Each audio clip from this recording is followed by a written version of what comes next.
करने वाले हो? दिल्ली गई है। दिल्ली गई हो तुम? अच्छा, दिल्ली गई हो? अच्छा, तो खड़ा लो। दिल्ली के बहुत बहुत शुक्रिया, थैंक यू सो मच। वो तमाम सारे लोग जो यहाँ पे मौजूद हैं, मैं उनका बहुत बहुत शुक्रगुजार, बहुत बहुत शुक्रिया, थैंक यू सो मच। आज प्रोग्राम का नाम होता है देश को जवाब दो, तो तमाम सारे सवाल, हफ्ते की बड़ी खबर, उसको लेकर हम आज का प्रोग्राम सैटरडे का करते हैं। लेकिन सैटरडे को अमूमन लोग, मैं सवाल जनता से ज्यादा ले लेता हूं, और जनता के तमाम सारे सवाल होते हैं, बहुत सारे प्रश्न होते हैं, उनको जरूर मैं रखता हूं। और जो मैंने पैनल में लोग मौजूद हैं, मैं उनसे भी तारुफ करा देता हूं। पहले जो आज मौजूद हैं, डॉक्टर अजय उपाध्याय कांग्रेस का पक्ष रखने के लिए मौजूद हैं, बहुत बहुत शुक्रिया, थैंक यू सो मच।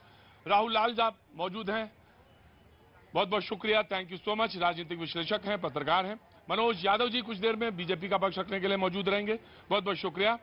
सूर्य मैथिल साहब हमारे साथ मौजूद हैं, बहुत बहुत शुक्रिया, thank you so much. Ramnish वत्स साहब मौजूद हैं, राजनीतिक विश्लेषक हैं, युवा हैं, बहुत बहुत शुक्रिया, thank you so much.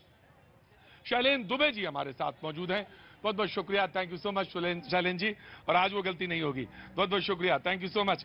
Hafiz Ghulam Sarwar साहब हमारे साथ मौजूद हैं, बहुत दिनों बाद आए हैं, और इनकी खासियत ये, इनकी खूबी ये है, हाँ जी बहुत बढ़िया।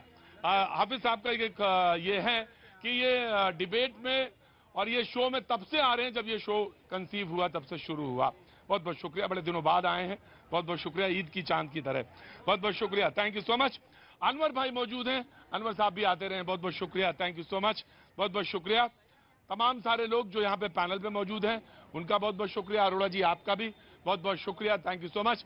अश्वनी अमेठी से बैठे हुए हैं, उनका भी बहुत बहुत शुक्रिया। आज 3 मुद्दे हैं जिन पे मुझे विशेष तौर से बात करनी है। एक तो डॉग्स को लेकर, कुत्तों को लेकर बहुत सारी घटनाएं दिल्ली और एनसीआर में, लखनऊ में और आसपास हुई हैं। मैं खुद एनिमल लवर हूं, बहुत प्रेम करता हूं, और उस जमाने में जब इस कनॉट प्लेस में बीच में पिछले 2 सालों में जब कोरोना हुआ, बिल्कुल सन्नाटा था, यहां कोई चिड़िया तक नहीं थी, दिखती थी। जमाने में यहां पे बहुत सारे लोग एनिमल लवर्स आते थे और वो कुत्तों को फीड करते थे। बहुत अच्छा लगता था देख के, क्योंकि हमसे उनका एक बहुत पुराना रिश्ता है और हम जब होते हैं तभी वो पलते हैं। लेकिन हमने किया, हमने उनको अपनी तरह बनाना शुरू किया, और ये दुर्घटनाएं जो हो रही हैं बहुत भीषण हैं, बहुत भीषण हैं। आप अगर लीज से नहीं बांध के चलते हैं, अपने कुत्ते को कंट्रोल नहीं कर सकते, और जो घटनाएं हुई हैं जिस तरह की बच्चे की गाजियाबाद में, वो बेहद भीषण हैं, दुखद हैं और कार्रवाई योग्य हैं, और निश्चित तौर से कार्रवाई होनी चाहिए। बच्चे को आपने देखा कि किस तरह से वो लिफ्ट में है, उसको काट लेता है, और आप बिल्कुल निश्चिंत खड़े रहते हैं। ये बहुत दुखद है, बहुत दुखद है। किसी का भी बच्चा हो, मेरा अपना है, बहुत दुखद है वो, बहुत बहुत। मैं आता हूं आपके पास। और दूसरा, मुझे कल जब मैं शो खत्म करके जा रहा था, मेरे पास एक शख्स आए, आप ही आए थे ना, और आपने कहा कि सर मैं पूरा दिन वेट किया, लेकिन हो हल्ले में मैं आपसे सवाल नहीं पूछ पाया। क्या नाम है आपका? मेरा नाम विकास है। विकास। बोले कि एक मेडिकल इंश्योरेंस का मुद्दा है, और मैं जानना चाहता हूं आपकी पत्नी जी क्या नाम है आपका? मेरा नाम सोनम है। आप दिव्यांग हैं, और आपके किस सर्टिफिकेट? हाँ जी, मेरे हैंडीकैप में 58% है हैंडीकैप। 58% आने पे, लेकिन इंश्योरेंस नहीं हो रहा मेडिकल। इंश्योरेंस नहीं हो रहा, सबने मना कर दिया, हेल्थ इंश्योरेंस बिल्कुल नहीं करने को तैयार। वो कह रहे हैं कि आप हैंडीकैप हो, आपका हेल्थ इंश्योरेंस नहीं हो सकता। आपका हेल्थ इंश्योरेंस नहीं हो सकता। मैं चाहता हूं कि इस इशू को मैं दोबारा फिर टेकअप करूंगा, जब एक्सपर्ट होंगे यहाँ पे कोई, और मैं उसको जरूर लूंगा कि अगर आप दिव्यांग, अगर हम दिव्यांग कहते हैं, तो फिर इसका मतलब ये भी हुआ कि मेडिकल असिस्टेंस आपको जरूर मिलनी चाहिए। और जिस इंश्योरेंस कंपनी ने मना किया है, उसके क्या क्लॉज हैं, क्यों मना किया है, ये जानने का हक है।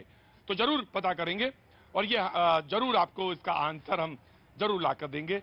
आपने सवाल रखा है, बड़ा सवाल है, देश में तमाम सारे लोग होंगे जो इस सवाल से जूझ रहे होंगे। ये सवाल रखा जाना कि दिव्यांग है, हैंडीकैप है, 58% है। जी आप कुछ कहना चाहती हैं? आपको पता है कोरोना के टाइम पे तो वैसी, और अब तो कोरोना के टाइम पे वैसी हेल्थ इंश्योरेंस करवाने बहुत जरूरी है। तो मैंने, अभी मेरे बेबी होने वाला था, उस टाइम भी मुझे मना कर दिया कि आपका हेल्थ इंश्योरेंस नहीं हो सकता। फिर मैंने दोबारा अप्लाई किया, उस टाइम भी मुझे ये कहा कि आपका हेल्थ इंश्योरेंस नहीं हो सकता। मतलब हर जगह से यही आ रहा है कि तुम्हारा हेल्थ इंश्योरेंस नहीं हो सकता, क्योंकि आप दिव्यांग हैं। ये कोई रीजन नहीं है कि अगर मैं बिल्कुल मैं इसको इस इशू को जरूर टेकअप किया जाएगा, और ये बड़ा इशू है कि क्यों ऐसा डिनाई किया जा रहा है, और क्यों ऐसा कहा जा रहा है? जी, आप पिछले एक हफ्ते से लगातार आ रहे हैं और मुझे लगता है कि अब आपके साथ आपका दिन है, आपको आज सवाल जरूर पूछना चाहिए। क्या नाम है आपका? रामजस नाम है जी, रामजस नाम है। रामजस। रामजस कहाँ के रहने वाले हैं आप? अमेठी के। अमेठी। हाँ जी, बोलिए क्या है? मैं इस खाटू श्याम का पुजारी हूँ और मेरा कहने का मतलब है नरेंद्र मोदी योगी जी सदा ऐसे ही बने रहे। नरेंद्र मोदी जी, योगी जी सदा ऐसे ही बने रहे। उनके ऊपर खाटू श्याम की कृपा बनी रहे। खाटू श्याम बाबा की कृपा बनी रहे उन पर। नहीं, वो तो ठीक है भैया, वो तो ठीक है, लेकिन सवाल कुछ है तुम्हारा? सवाल मेरा यही है। और रुको भाई रुको, अल्लाह मचाओगे भगा दूंगा तुम्हें। मोबाइल वाले, बहुत ज्यादा काबिल बनने की जरूरत नहीं है। कुछ सवाल है बाबू? मेरे बेटे की नौकरी लगी थी रेलवे में। हाँ, उसको निकाल दिया। बेटे की नौकरी लगी थी, निकाल दिया उसको ठेकेदार ने। ठेकेदार ने निकाल दिया, यानी कैजुअल लेबर था वो, जी है ना? जी, पावर कार में काम करते थे, प्राइवेट थे। जी, सवाल ये था कि बेटे को निकाल दिया। पिछले 5-6 दिन से आ रहे थे मेरे पास ये, तो मैंने कहा कि भाई जो इशू है तुम्हारा वो देखेंगे, लेकिन ये शुरुआत है। शुरुआत ये कहां से करते हैं कि नरेंद्र मोदी जी, प्रधानमंत्री जी और योगी जी हमेशा ऐसे ही बने रहें। मेरे बेटे की नौकरी चली गई है, लेकिन नौकरी मिल जाए, है ना? नौकरी मिले ना मिले, मगर श्याम बाबा, खाटू श्याम बाबा नरेंद्र मोदी योगी जी को बनाए रखें। उनको मैं अयोध्या जी का मंदिर बनाया, उन्होंने बहुत सुंदर। हाँ जी, क्या बात है, यही है सेंटीमेंट। बने रहे हैं? मंदिर अरे हम मर जाए कोई दिक्कत नहीं है, लेकिन मंदिर बनाया है, स्वाभिमान है वो, बहुत अच्छी बात है भाई। मैं कौन? तुम्हारी इंस्पिरेशन, तुम्हारी प्रेरणा और तुम्हारा भाव, उसके बीच में मैं कतई नहीं आने वाला। तुम और वो मंदिर और जिसके लिए तुमने कहा, बहुत बहुत शुक्रिया भैया। तुम्हारा काम हो, तुम्हारा काम बने, बहुत बहुत शुक्रिया। लेकिन जो तमाम सारे लोग यहाँ पे मौजूद हैं उनसे जल्दी जल्दी बात कर लो। जी मैम, कहाँ से हैं आप? आगे आइए। कहाँ से आए आप? लाजपत नगर। लाजपत नगर से। क्या नाम है आपका? रंजीता। रंजीता जी, कुछ कहना चाहती हैं? कोई बात है, कुछ कहना चाहती, कोई इशू है आपका? जी नमस्ते। No sir. कोई नहीं। जी, कहाँ से आए आप? मैं उत्तम नगर दिल्ली से। हाँ जी। बोले हाथ क्यों जोड़े? आगे आइए, चुनाव थोड़ी लड़ना है आपको, आगे आइए। हाँ जी, हाँ जी। आप जन जन की बात को जन जन तक पहुंचाते हैं, इसका धन्यवाद करने के लिए मैं आपके पास आया हूं और मैं आपका सम्मान करना चाहता हूं आपके प्रणय से। अच्छा, लाए ये हैं आजादी के 75वें महोत्सव पर 75वें वर्ष, जी आपको तिरंगे से सम्मानित किया जा रहा है। और मैं जगदीश बंसल। हमने, हाँ जी, तो कमेंट्री तब तक तुम करो, ये पहना रहे हैं। कमेंट्री करो। 75वें अमृत महोत्सव के उपलक्ष्य में न्यूज 18 के चीफ एडिटर भैया जी कहीं प्रत्येक त्रिवेदी जी को। चीफ एडिटर नहीं है अभी यार। हाँ, जल्दी बनेंगे आप। हाँ? जल्दी बनेंगे आप। ज्योतिषी हो? नहीं, ज्योतिषी नहीं, पर पंडित हो।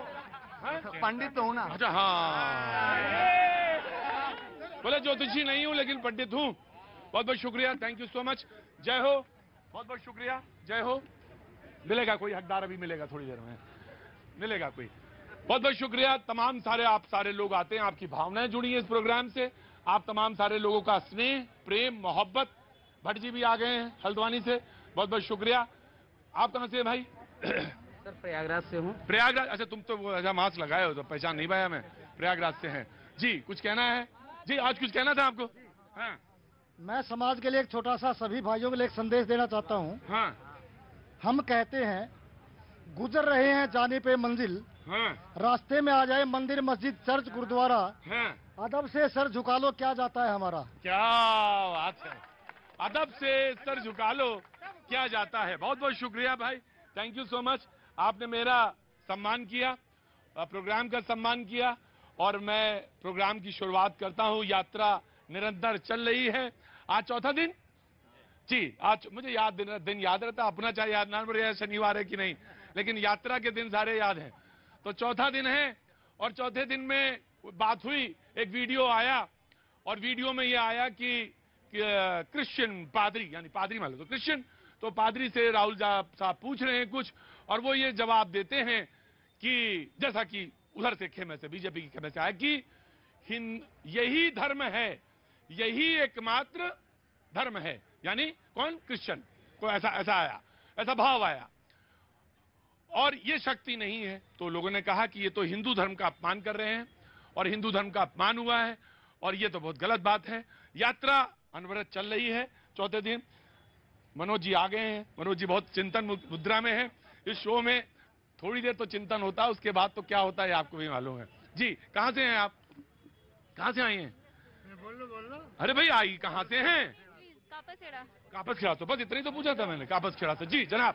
जी प्रतीक जी, पहले तो मैं शुभकामना आपको वाकई दे रहा हूं कि इतना अच्छा कार्यक्रम आप कर रहे हैं और शनिवार को इतनी भीड़ है। शनिवार को मैक्सिमम भीड़ होती है, सबसे ज्यादा भीड़ होती है।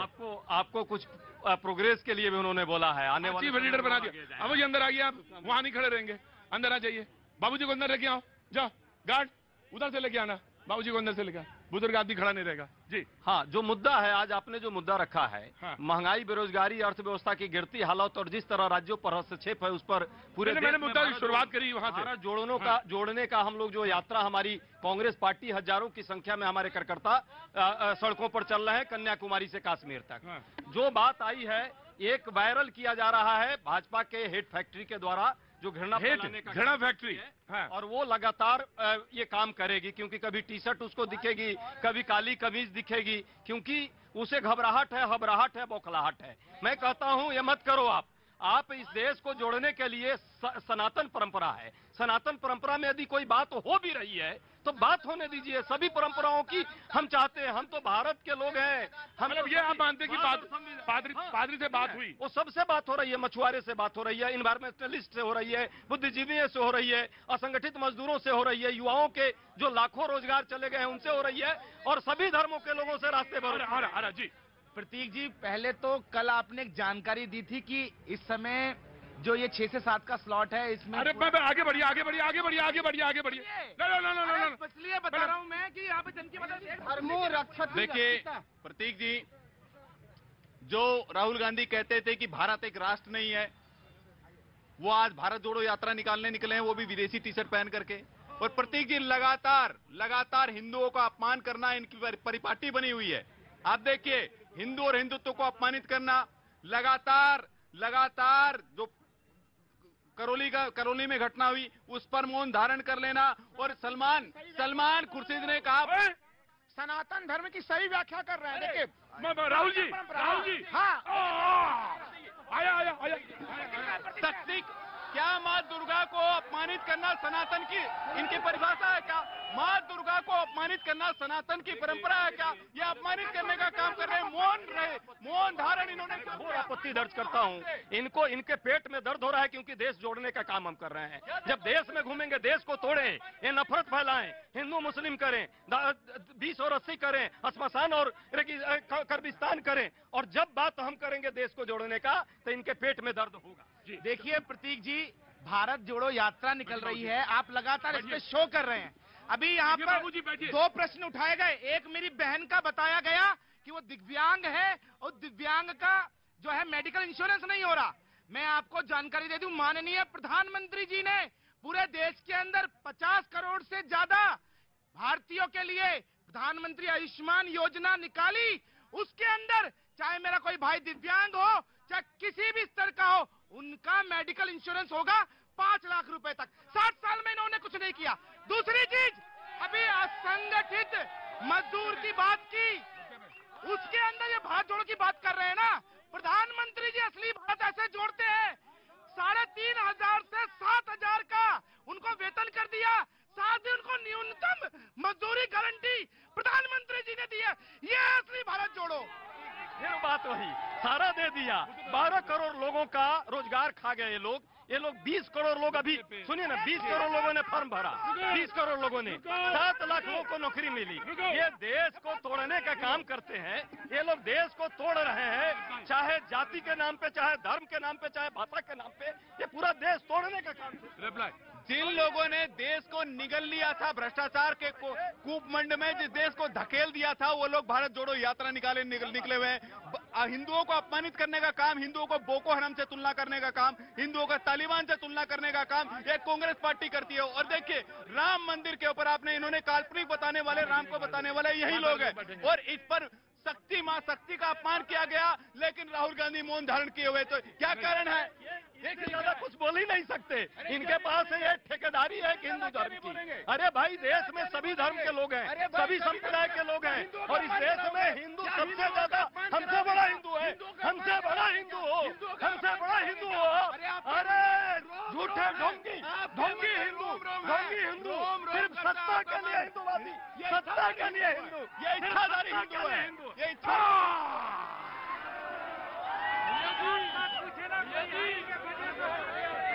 साइलेंस, साइलेंस, रुकिए, खड़े रहिए। साइलेंस, साइलेंस, साइलेंस, मैं आपका साइलेंस,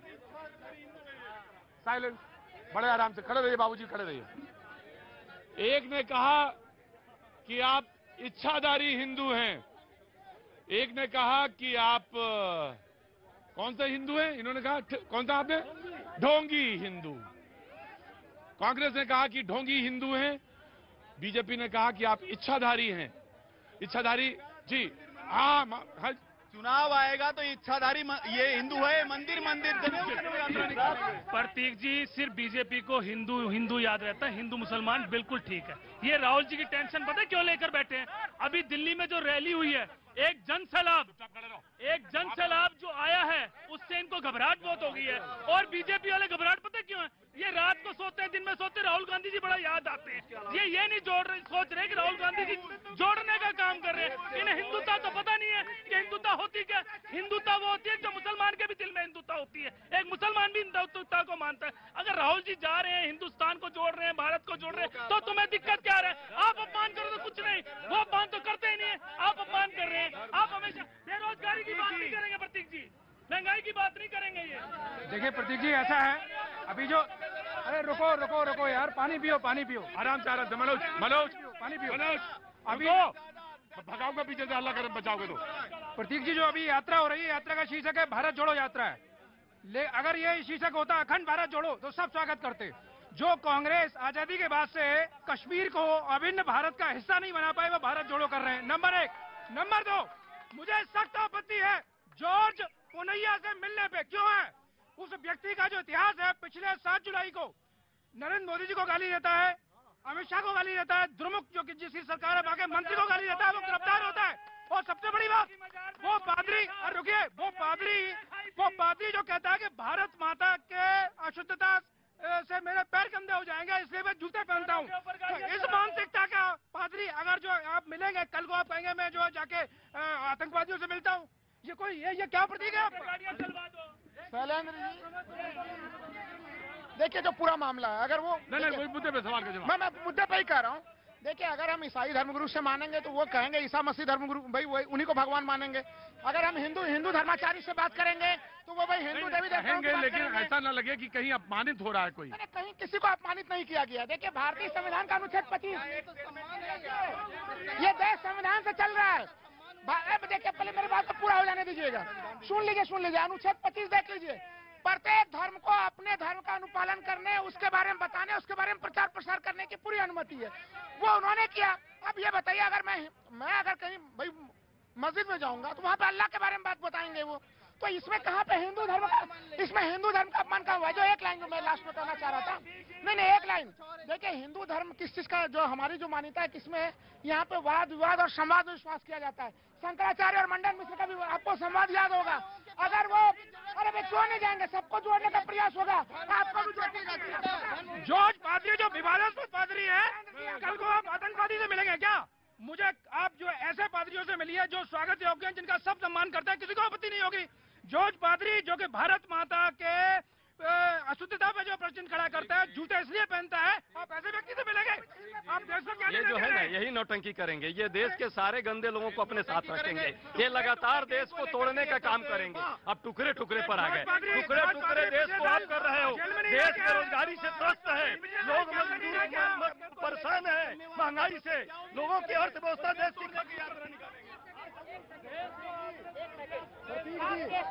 ये सर, मेरा पूरा परिवार आपके सम्मान में आया है। मैं एक बात खड़े रहो चुपचाप।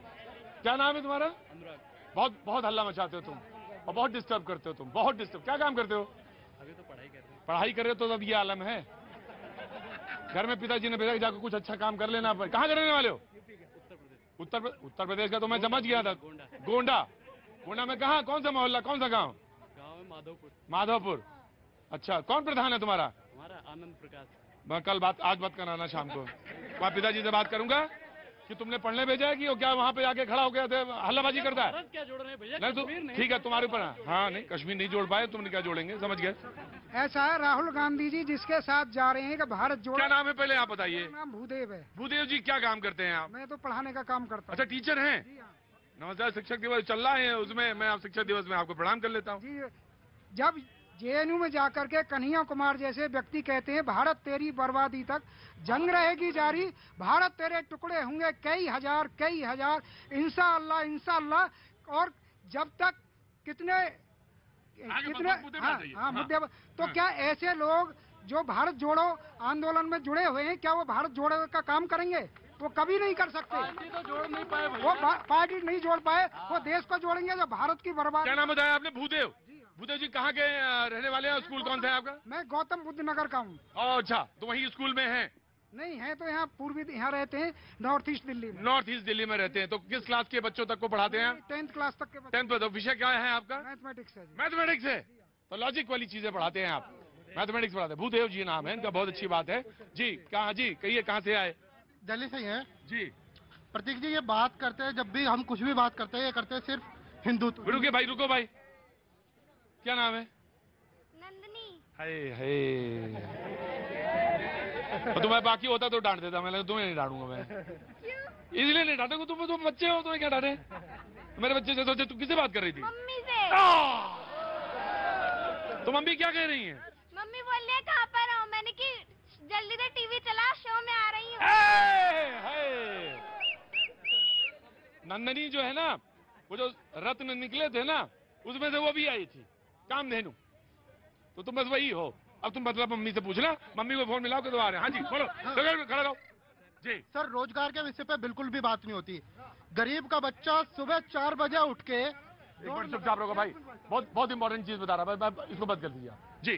सुबह 4 बजे उठ के दौड़ लगाता है, उसको इन्होंने कॉन्टेक्ट पे कर दिया कि 4 साल तक आप अग्निवीर बनेंगे। ठीक है, रेलवे में ग्रुप डी की जॉब थी, ग्रुप डी की जॉब को इन्होंने प्राइवेट कर दिया, निजीकरण कर दिया। ठीक है बेटा, आप रोजगार के विषय पे क्यों बात नहीं करते? आपसे कुछ भी बात करते आप कहेंगे हिंदुत्व देखिए, आप राम मंदिर देखिए। ठीक है, राम मंदिर आस्था का विषय वो आपने बना दिया, बहुत अच्छा, जाइए, रोजगार के लिए चुना है। अगर आपको हमने सिर्फ निजीकरण के लिए चुना है, तो अंबानी और अडानी को खड़ा करिए, बिड लगवाइए और कहिए कि बताइए कौन है।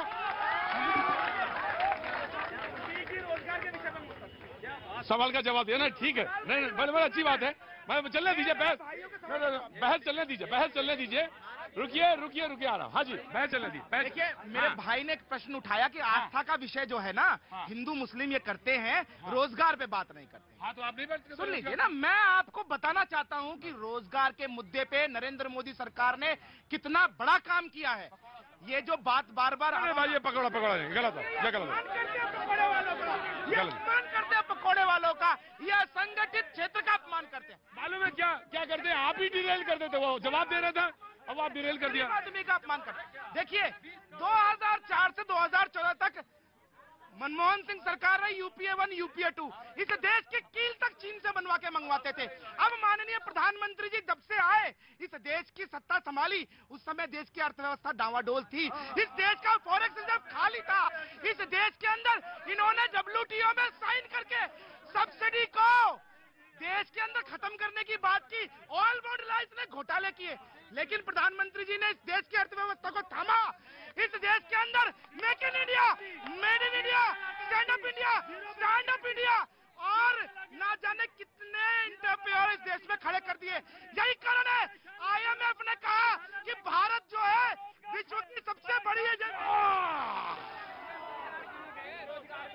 तुम्हारी समस्या तो सॉल्व नहीं हुई, मुझे मालूम है। मम्मी से बता दिया? नंदिनी, क्या मम्मी देख रही हैं? देख रही हैं? अच्छा, क्या करती हो तुम? मैं यहाँ पे अभी घूमने के लिए आई थी। ठीक है, रुको भाई, of course I will give you chance. पहले जो आर्थिक विषय पे सवाल उठाया है, आर्थिक विषय का सवाल का जवाब ये देंगे। जी खड़ी हुई है। कहाँ से आना हुआ? जी, मैं द्वारका से आई हूँ। द्वारिका से। अच्छा, क्या नाम है तुम्हारा? रुक्सा।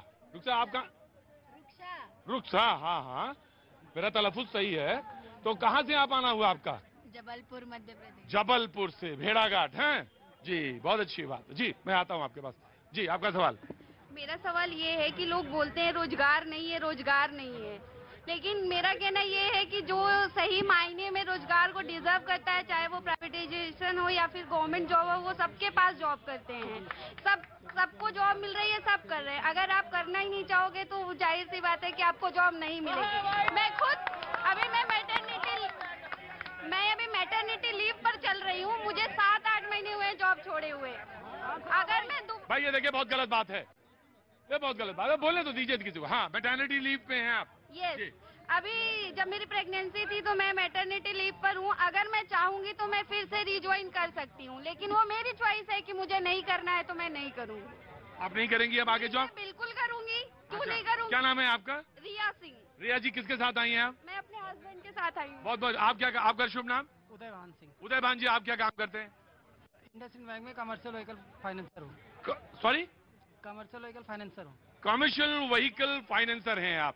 और आपकी पत्नी, आप क्या काम करती हैं? मैं HR हूँ। HR में है, HR department, human resource department में है। पहले तो आपके जो मातृत्व है उसको मैं प्रणाम करता हूँ, बहुत बहुत आनंद हो, जीवन में खूब मंगलमय हो, ये पहले शुभकामनाएं देता हूँ। जी हाँ, मैंने हमेशा कहा कि आर्थिक मुद्दे पे बहस बहुत अच्छी होनी चाहिए, सार्थक होनी चाहिए। एक तर्क ये है, एक तर्क ये है, एक तर्क वहां खड़ा हुआ है, लेकिन सच ये है कि रोजगार के मुद्दे को मैं बार बार कहता हूं, रीडिफाइन करने की जरूरत है। ऑफ कोर्स रीडिफाइन करिए, और उस मुद्दे पे आ रहा हूं, मैं डायलूट नहीं कर रहा हूं, मैं हाँ मुझे आ रहा हूं, मैं ऑफ कोर्स आऊंगा आपके पास।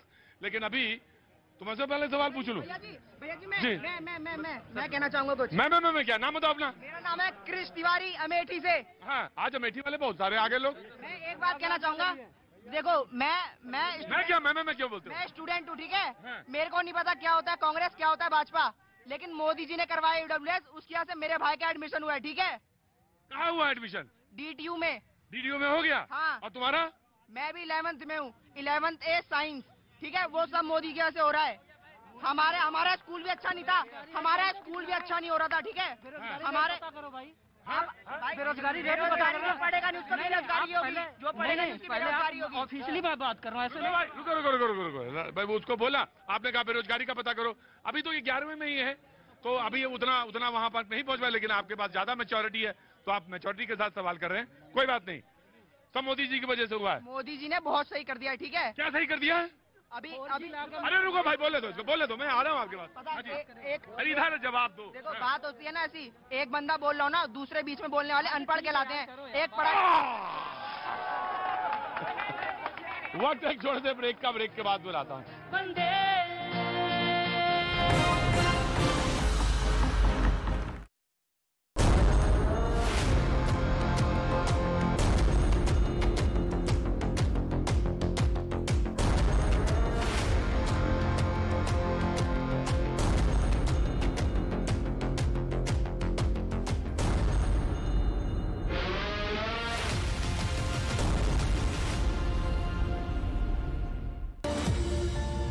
रहस्यों से घिरा एक शिवधाम,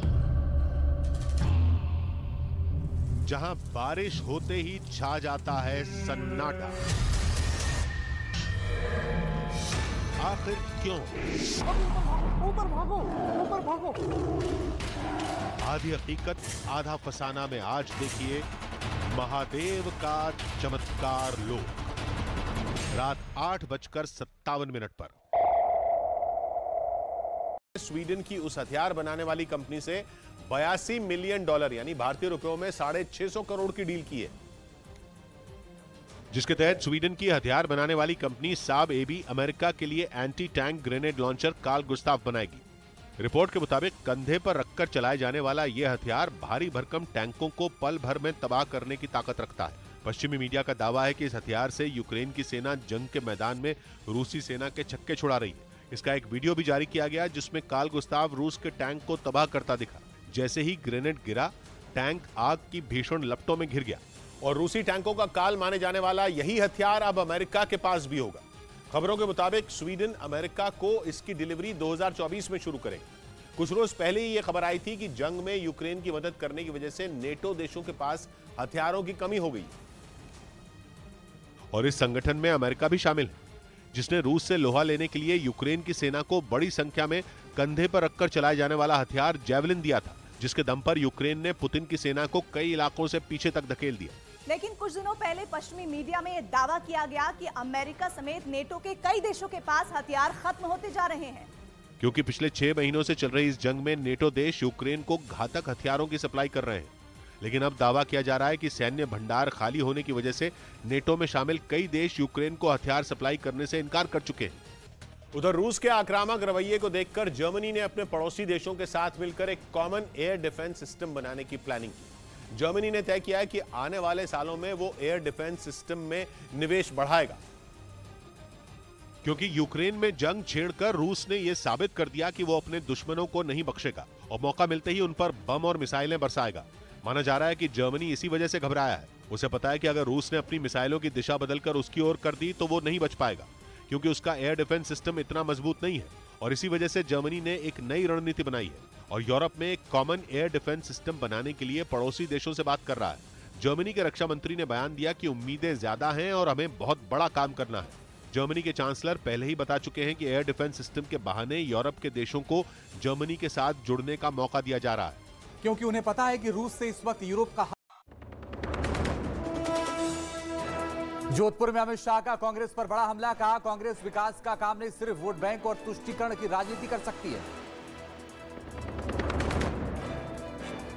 सिंगर सिद्धू मूसेवाला केस में बड़ी कामयाबी, आखिरी शूटर दीपक मुंडी और उसका साथी कपिल पंडित नेपाल बॉर्डर से गिरफ्तार।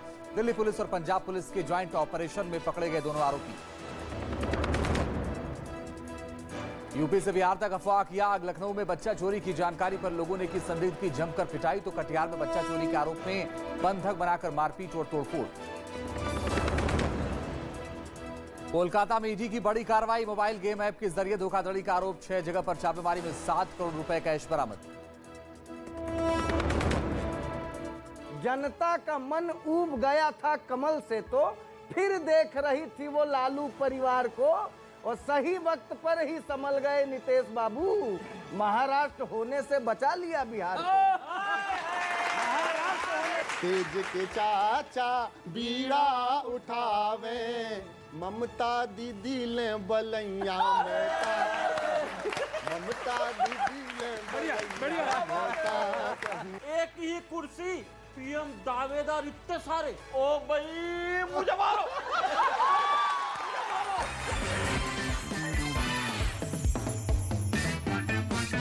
लिथुआनिया के पास बसे रूस के शहर कलिनिनग्राद में तैनात इस्कंदर मिसाइल, जिसकी रेंज में जर्मनी समेत यूरोप के कई देश आते हैं। यानी अगर पुतिन का मूड खराब हुआ तो वो कभी भी मिसाइलों का मुंह जर्मनी की ओर कर देंगे, जिसे रोकने के लिए जर्मनी को एक ताकतवर कवच चाहिए, जिसे बनाने के लिए वो दिन रात प्लानिंग कर रहा है। उधर उत्तर कोरिया के शासक किम जोंग उन ने एक बड़ा ऐलान किया, जिसने अमेरिका समेत पूरी दुनिया की टेंशन बढ़ा दी, क्योंकि उन्होंने अपने देश की सेना को किसी भी खतरे से निपटने के लिए परमाणु हथियारों के इस्तेमाल की खुली छूट दे दी, जिसके लिए उत्तर कोरिया की संसद ने एक कानून भी पारित कर दिया। और इस दौरान किम जोंग उन भी खुद संसद में मौजूद रहे। उन्होंने अपने भाषण में अमेरिका को निशाने पर लिया और यह ऐलान कर दिया कि उत्तर कोरिया परमाणु हथियारों से संपन्न देश है। साथ ही उन्होंने यह भी साफ कर दिया कि वो अपने परमाणु हथियारों को खत्म करने के लिए किसी भी कीमत पर समझौता नहीं करेंगे।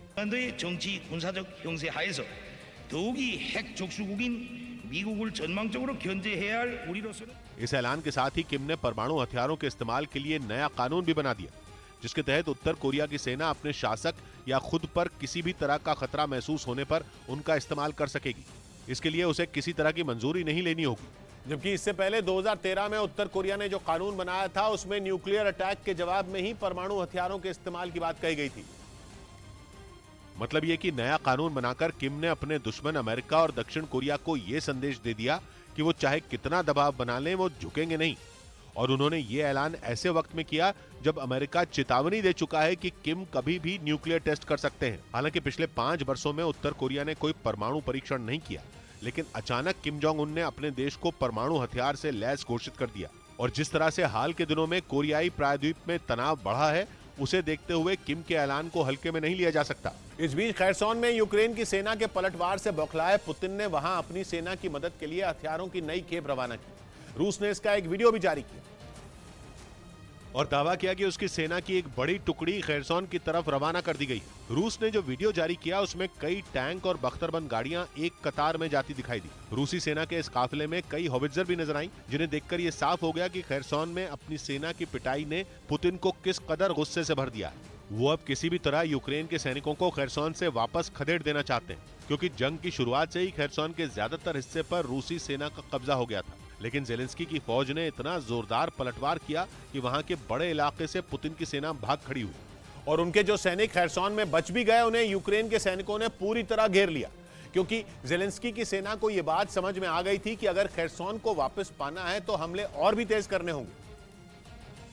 और उन्होंने ऐसा किया भी। यूक्रेन की सेना ने खैरसॉन में बचे कुचे रूसी सैनिकों को खदेड़ने के लिए अपनी पूरी ताकत झोंक दी। वहां दोनों सेनाओं के बीच भीषण जंग छिड़ गई। पश्चिमी देशों से मिले हथियारों की मदद से यूक्रेन के सैनिकों ने रूसी सेना के ऊपर ताबड़तोड़ हमला बोल दिया। यूक्रेन ने दावा किया कि पिछले 6 महीने से जंग लड़ रहे रूसी सैनिक बुरी तरह थक चुके थे। वो यूक्रेन के इतने भीषण हमलों के लिए तैयार नहीं थे और इसी वजह से उनमें कई सैनिक खैरसॉन में बनाए गए कई रूसी कमांड पोस्ट को छोड़कर पीछे हट गए। यूक्रेन ने दावा किया कि इन हमलों में उसकी सेना ने रूस के हथियारों के कई ठिकानों को तबाह कर दिया और खैरसॉन के ज्यादातर हिस्सों को रूसी सेना के कब्जे से आजाद करा लिया गया। ना, ये साउथ से थोड़ी अलग है। ये पॉलिटिक्स जो है इसमें हम लोग एक दूसरे के दुश्मन नहीं है, हम पॉलिटिकल अपोनेंट्स हैं, हमारे विचार अलग है और इसलिए मैं आज भी फोन उठाकर उद्धव जी से बात कर सकता हूँ। कर सकते हैं? हाँ बिल्कुल कर सकता हूँ। तो वो कनेक्शन अभी कट नहीं हुआ? नहीं, देखिए पॉलिटिकल बात क्यों, मैं कोई दूसरी बात कर लूंगा उनके साथ। शरद पवार जी के साथ मेरी बात होती है, मैं आज भी उनसे फोन करके बात कर सकता हूँ। तो राज ठाकरे जी भी एक नेता है, हमारे मित्र है, उनसे बात करने में क्या कोई प्रॉब्लम नहीं। देखिए मैं उप मुख्यमंत्री बना, उसके बाद उन्होंने एक बहुत सुंदर खत मुझे लिखा और इतने सुंदर शब्द थे तो मैंने विचार किया कि इसका जवाब दूंगा। उतने अच्छे शब्द ही मुझे सूझे नहीं, तो मैंने फिर अनाउंस किया कि मैं उनके घर जाकर उनका आभार व्यक्त करूंगा। मैं उनके घर जाकर उनका आभार व्यक्त किया। मैं ऐसा मानता हूँ कि हमारे लोकतंत्र में जिस प्रकार का एक संवाद होना चाहिए वो संवाद यहाँ है। तो ये सारे संवाद को राजनीतिक एंगल से देखने की आवश्यकता नहीं है। भारतीय जनता पार्टी और ओरिजिनल शिवसेना बाला साहब ठाकरे की शिंदे जी के नेतृत्व में हम दोनों की कोशिश की थी, तब इस ऐप ने यूक्रेन की फौज को अलर्ट कर दिया था और महज 30 सेकंड के अंदर एक ही हमले में पुतिन के करीब 500 सैनिकों को मार गिराया गया था। और दावा है कि उस दौरान न सिर्फ रूसी फौजियों को खदेड़ा गया था बल्कि बड़ी संख्या में पुतिन की सेना के हथियारों और दूसरी चीजों को भी यूक्रेन की फौज ने तबाह कर दिया था। जिसके बाद यह पता चला कि यूक्रेन जंग में रूस के खिलाफ अपने सीक्रेट ऐप का इस्तेमाल कर रहा है, जो दुश्मन पर इतनी तेजी से हमला करता है कि विरोधी को जवाबी हमले का वक्त भी नहीं मिलता। बताया जा रहा है कि इस ऐप को कामयाब बनाने में अमेरिका की निजी स्पेस कंपनी स्पेसएक्स के मालिक इलॉन मस्क भी अपने स्टारलिंक सैटेलाइटों से मदद ले रहे हैं। बताया ये जा रहा है कि इस ऐप को स्पेसएक्स के स्टारलिंक सैटेलाइट से जोड़ा जा रहा है ताकि दूर दराज के इलाकों में भी इंटरनेट की सेवा पहुंचाई जा सके। इसी की मदद से यूक्रेन के फौजियों को रूसी सेना की लोकेशन का पता चल जाता है और वो उस पर चंद सेकंड में हमला कर देते हैं, क्योंकि अलग अलग इलाकों में तैनात ड्रोन से यूक्रेन की सेना को यह पता चलता है कि दुश्मन कहां पर है, जिसके बाद ये जानकारी इस ऐप तक पहुंचती है और फिर ये ऐप दुश्मन की लोकेशन के इर्द गिर्द जो तोपखाने, मोर्टर और ड्रोन मौजूद होते हैं उन्हें अटैक करने की कमांड देता है। दुश्मन के आसपास कौन सी यूनिट मौजूद है इसका पता लगाने के लिए इंटरनेट की जरूरत पड़ती है, जहां इलॉन मस्क के स्टारलिंक सैटेलाइट काम आते हैं। कहा जा रहा है कि इसी ऐप की वजह से यूक्रेन की सेना को दुश्मन को टारगेट करने में काफी मदद मिल रही है। सबसे खास बात यह कि यह ऐप दुश्मन को सटीक लोकेशन की जानकारी देता है, जिससे टारगेट कर हमला करना उसके लिए आसान हो जाता है। उधर एक रिपोर्ट में दावा किया गया कि चीन से जंग होने पर पहले ही दिन ताइवान को हजारों मिसाइलों की जरूरत होगी। ताइवान की सेना चीन की सेना के सामने किसी चींटी जैसी है। नंबर के आधार पर चीन की नेवी दुनिया की सबसे बड़ी नेवी है और ताइवान के लिए दुनिया की सबसे बड़ी नौसेना से भिड़ना वैसा ही होगा जैसा किसी चींटी का पहाड़ पर चढ़ना। लेकिन एक रिपोर्ट में दावा किया गया कि जंग छिड़ी तो पहले ही दिन ताइवान को हजारों मिसाइलों की जरूरत पड़ेगी, क्योंकि चीन ने ताइवान पर हमले के लिए 660 जहाज ब्लू बैटलफील्ड में उतारे हैं और उन्हें रोकने के लिए या फिर कम से कम जंग में बने रहने के लिए ताइवान को 2000 क्रूज मिसाइलों की जरूरत होगी। यानी ताइवान को चीन के एक जहाज को डुबोने के लिए कई मिसाइलें दागनी होंगी, और ये तभी होगा जब ताइवान के पास उतनी मिसाइलें होंगी।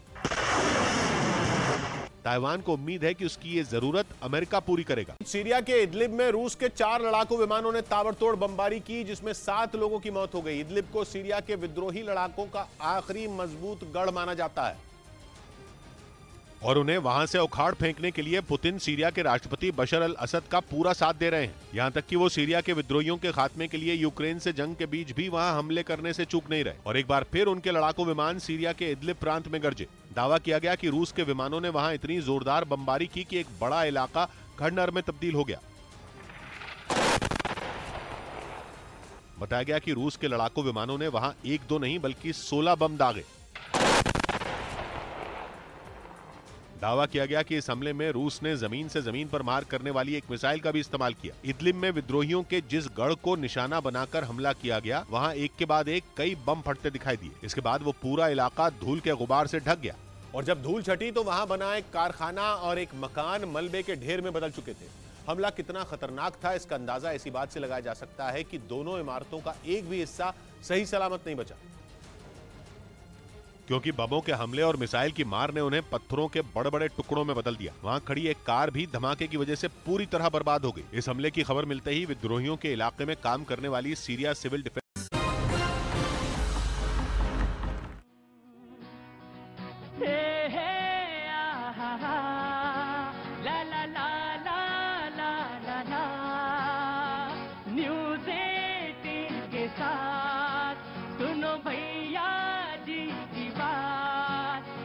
न्यूज़ 18 के साथ सुनो भैया जी की बात।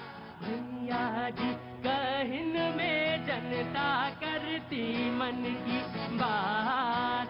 अरे भैया जी कहन में जनता करती मन की बात। नेताजी तैयार, यहाँ जनता भी तैयार। अज नेता है तैयार, यहाँ जनता भी तैयार। भैया जी और बाजी मिलकर पूछे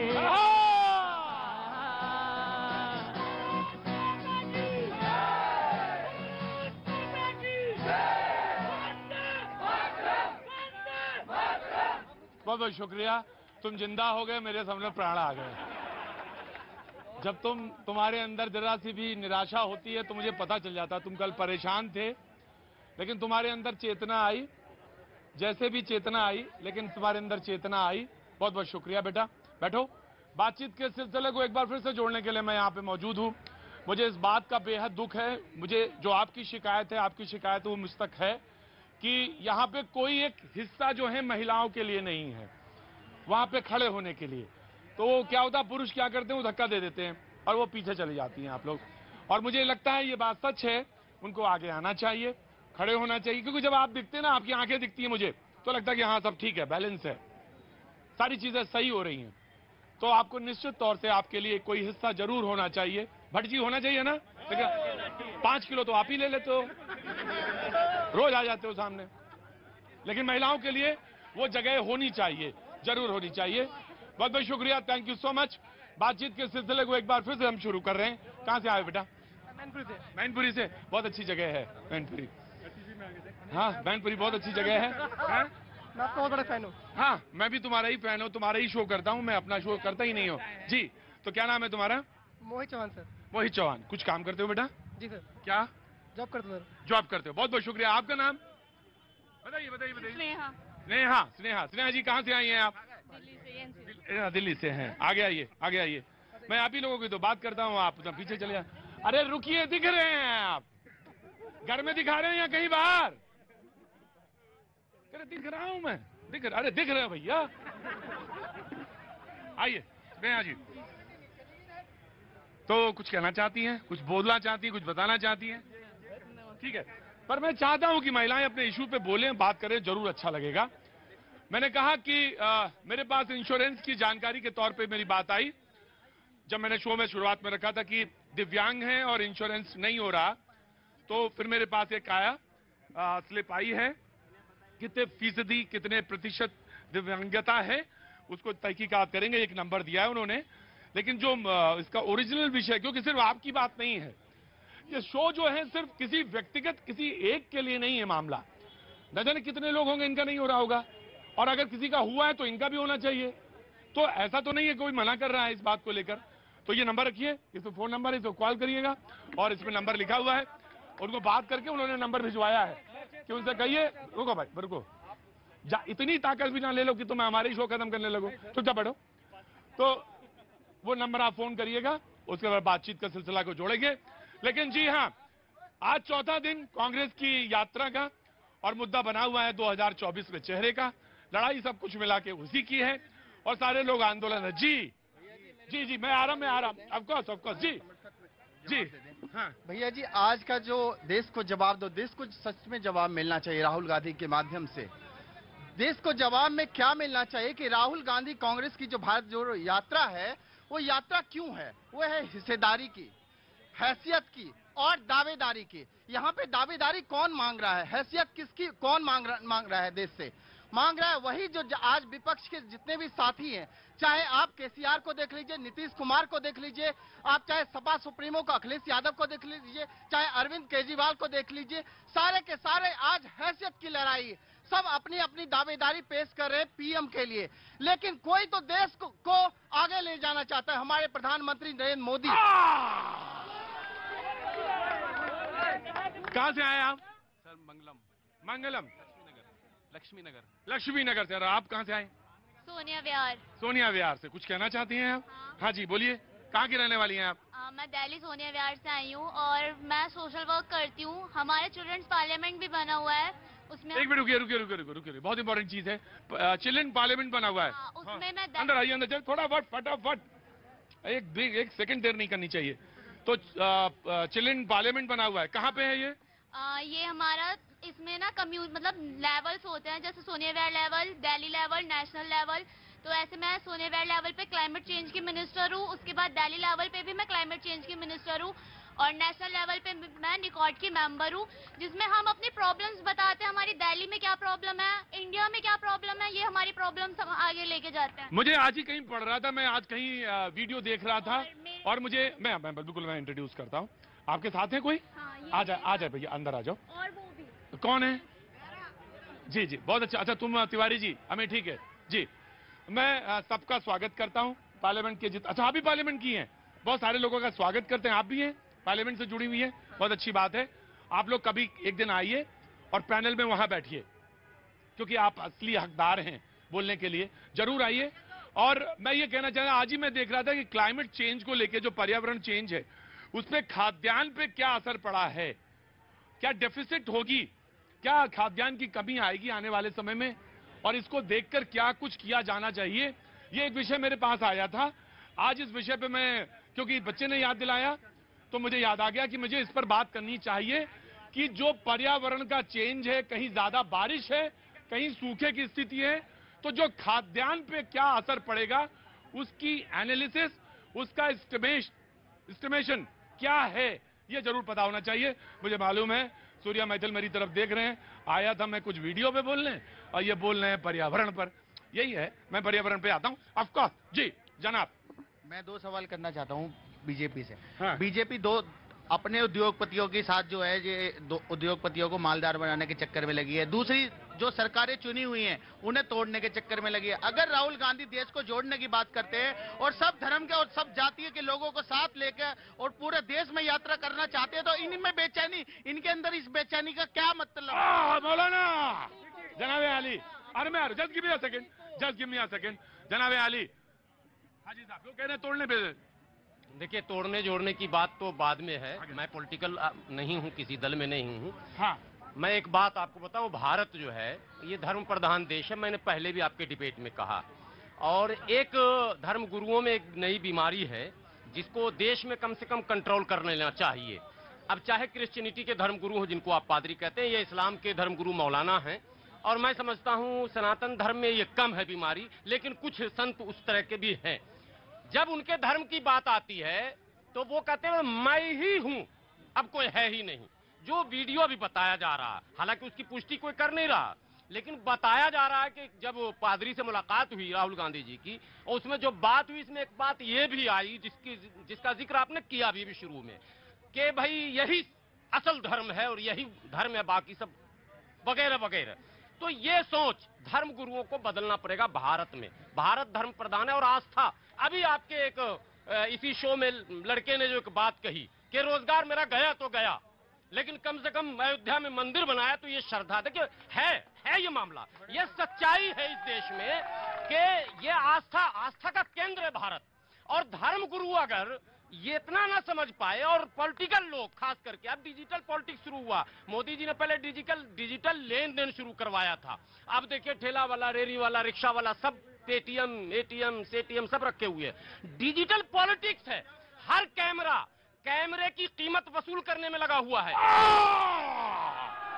हर कैमरे की कीमत वसूल करने में लगा, और हर चैनल नंबर 1 बनने की हो। गजब मौलाना, हर चैनल नंबर 1 बनना चाहता है। जनाब 10 गिव मी अ सेकंड, पूरा गमले मौलाना को जी। ऐसे में राजनेताओं को सुसज्जित, संयमित और एकदम सोच समझकर कदम उठाने चाहिए। जोड़ना है तो तोड़ने वाले सारे शब्दों का भी आप बायकॉट कर दीजिए, तब भारत जुड़ेगा। जी एक मिनट को जी, अगर राहुल गांधी सभी समाज के लोगों को साथ लेकर अगर चलना चाहते हैं, आप तो देश को तोड़ना चाहते हैं। आप तो 80-20 की बात करते हैं। भाजपा जो करती है वो एक एजेंडे के तहत काम करती है, मगर राहुल गांधी पूरे देश को जोड़ना चाहते हैं, पूरे देश के लोगों के, युवाओं के रोजगार। आप तो सरकार को गिराने के चक्कर में लगे, देश के युवाओं को नौकरी देने के बजाय सरकार खरीदने में लगे हैं। ये नहीं चलेगा देश में। भैया जी, प्रधानमंत्री ने जोड़ने का काम किया, योग के माध्यम से सबसे पहले तोड़ने का काम किया तत्कालीन प्रधानमंत्री जवाहरलाल नेहरू ने। सर ये कह रहे जोड़ने वाला काम करा है। किसानों को कुचला जाता है तो उसमें मोदी जी कुछ नहीं बोलते। कितनी बात कर रहे हैं मोदी जी की। महंगाई की बात पे मोदी जी नहीं बोलेंगे, भ्रष्टाचार की बात पे मोदी जी नहीं बोलेंगे, बेरोजगारी की बात पे बहुत बात नहीं बोलेंगे, महंगाई की बात पे मोदी जी नहीं बोलेंगे। इन इच्छाधारी हिंदुओं से मैं पूछना चाहता हूं कि ये है राहुल गांधी इच्छाधारी हिंदू है। चुनाव आएगा तो जनेऊ यात्रा निकालेंगे। मुझे बताइए किस धर्म में लिखा हुआ है, कहाँ सनातन संस्कृति में लिखा हुआ है किसी दूसरे धर्म का अपमान करना। राहुल, अगर ये किसी और धर्म की बात होती ना तो ये लिबरल गैंग के लोग, टुकड़े गैंग के लोग हाहाकार मचाते। राहुल पहली बात तो पूरे वीडियो को डिस्टॉर्टेड करके बताया गया है। पूरा देश देख रहा है किस तरह डिजिटल इंडिया का जो दुरुपयोग हो रहा है भाजपा की हेट फैक्ट्री में। वो अलग बात है। दूसरी बात, वीडियो ठीक है, सब जानते हैं। कांग्रेस के IT सेल को चाहिए कि फुल वीडियो आप पब्लिक डोमेन में डालिए, फुल वीडियो। ये जरूरी है। काउंटर तो यहीं से शुरू होगा। पूरे देश में डिबेट हो रहा सर, पूरे देश में डिबेट हो रहा। अगर जो आरोप लग रहे हैं कांग्रेस को विचार करना पड़ेगा। प्रतीक जी, आपका ये जो आज कार्यक्रम है, देश को जवाब दो। देश को जवाब क्या विपक्ष देगा या सरकार देगी? देश को जवाब देना चाहिए इस देश के सरकार को। सरकार से लोग पूछ रहा है कि 22 करोड़ लोग फॉर्म भरते हैं और 7 लाख लोगों को नौकरी मिलती है। इस देश में जुआ दर भटक रहा है। 23 करोड़ लोगों की जो है गरीबी रेखा से नीचे आ गए। 22 करोड़ लोग भुखमरी के शिकार हो गए और 30 लाख एक साल में इनके कुछ मित्र पूंजीपतियों की संपत्ति कैसे बढ़ गई, ये जवाब देना होगा। 2 लोगों की संपत्ति। प्रतीक जी, कांग्रेस पार्टी में केवल माता और बेटे की संपत्ति बढ़ी है। माता और बेटा ही सबसे उच्च पद पे बैठा हुआ है और देखो अभी। और देखिए, कांग्रेस पार्टी पूछ रही है सबसे बड़ा फेलियर बच्चे को बार पास कराने के लिए रीलॉन्च यात्राएं निकाली जा रही है, लेकिन हिंदुओं को अपमानित किया जा रहा है। माँ भगवती को अपमानित करने का काम किया, लेकिन राहुल गांधी ने, कांग्रेस पार्टी ने स्पष्टीकरण नहीं दिया, एक ट्वीट तक नहीं किया। ये हिंदू धर्म की बात कर रहे हैं ना, ये कन्हैया लाल को मारा गया था।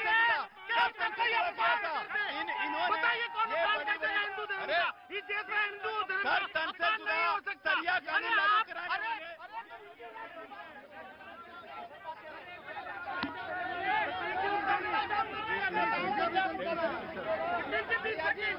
यात्रा की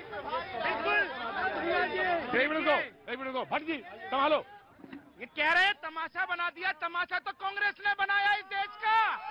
प्रतीक जी, ये बार कह रहे देश जोड़ो यात्रा, भारत जोड़ो यात्रा। अभी सिवान में महावीर जुलूस के ऊपर पत्थरबाजी हुई, उस पर राहुल गांधी ने कभी कुछ बोला?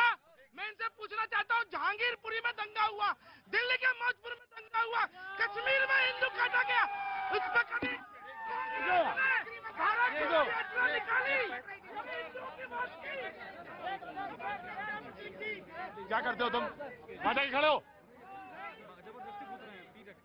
वहां जाके खड़े हो, वहां जाके खड़े हो, वहां जाके खड़े हो।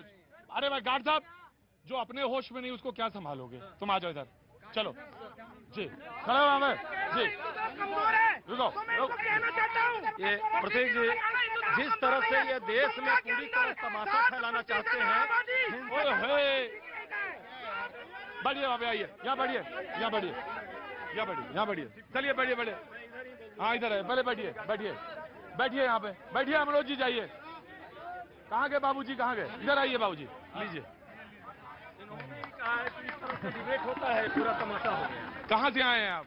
मैं ब्रह्मा की नगरी, ख्वाजा साहब की नगरी, हमारे समाज के निर्वाण भूमि, दयानंद सरस्वती की निर्वाण भूमि और ईसाइयत का बहुत बड़ा मुकाम अजमेर से वास्ता रखता हूँ।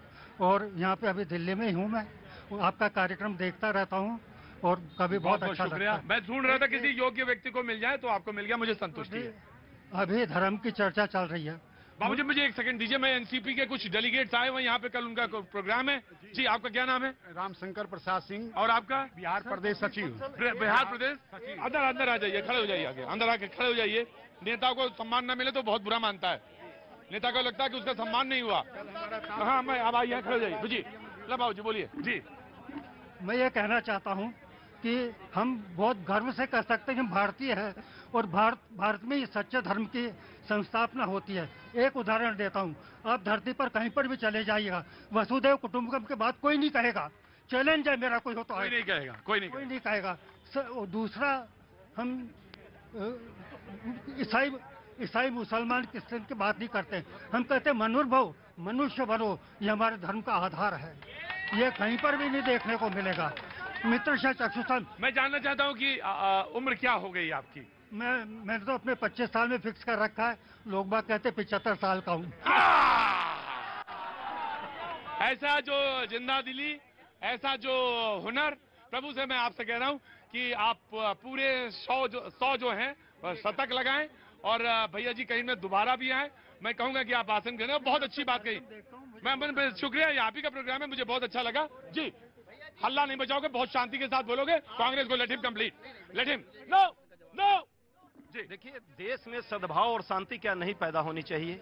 देश में एकता स्थापित नहीं होनी चाहिए? देश की सुरक्षा नहीं मजबूत होनी चाहिए? देश के तिरंगे का सम्मान नहीं होना चाहिए? यदि ये काम हम कर रहे हैं तो इनको इतना दर्द क्यों हो रहा है? टुकड़े टुकड़े गैंग करेंगे देश की एकता और अखंडता की बात, जो माधव पाटकर को लेके घूम रहे हैं, जो पाकिस्तान परस्ती करते हैं, सर्जिकल स्ट्राइक पर सवाल उठाए, एयर स्ट्राइक पर सवाल उठाने वाले ये बोले भारत टूटा कब था, जो भारत जोड़ो यात्रा निकालेंगे।